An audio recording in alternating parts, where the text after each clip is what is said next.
هنا عندي حتة فراخ متقطعة، حطيت عليها ملح وفلفل اسود وبابريكا وبهارات فراخ وحتة كمون صغيرة. ضيفوا البهارات اللي انتوا حابينها.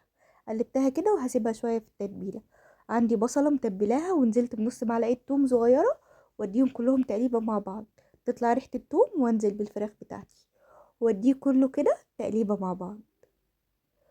وبعد ما الفراخ دخلت في السوا خلاص هضيف ليها طماطمايه، بس ياريت تكون جامدة شوية.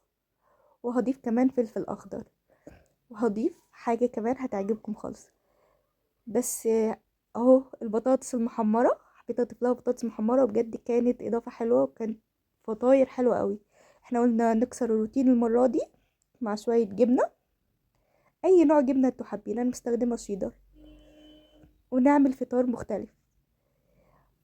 حطيت كوباية مية صغيرة عليها معلقة سكر كبيرة وحتة حتة خميرة بيرة و3 معالق دقيق، واسيبهم لحد ما يتفاعلوا. ويا ريت يكون، لا مش عارفه اذا كان باين ولا لا، بس هي بدات تتفاعل وتعمل فقاقيع كده على الوش.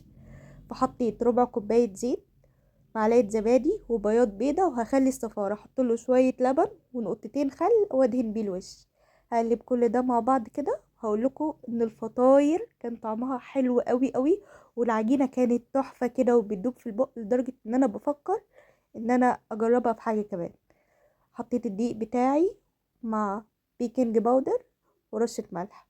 وبعد ما عجنت العجينة هضيف ليها حتة زبدة صغيرة، لو مش عايزين تقدروا تستغنوا عنها عادي يا جماعة. وهسيبها بقى تخمر معايا.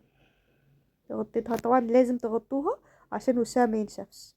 دهنت الصواني بتاعتي كده بدهنة زيت خفيفة وفردت العجينة بتاعتي.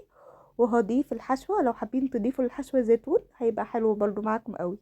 وهتلفى طرفها احطه كده بالشكل ده كده، وامشي بشوكة كده عشان اقفل الاطراف كويس. يا جماعة هتاكلوا فطيرة تحفة تحفة تحفة.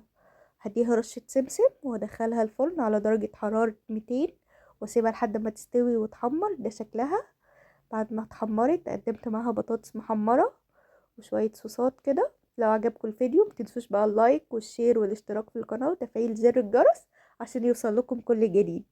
مع السلامة.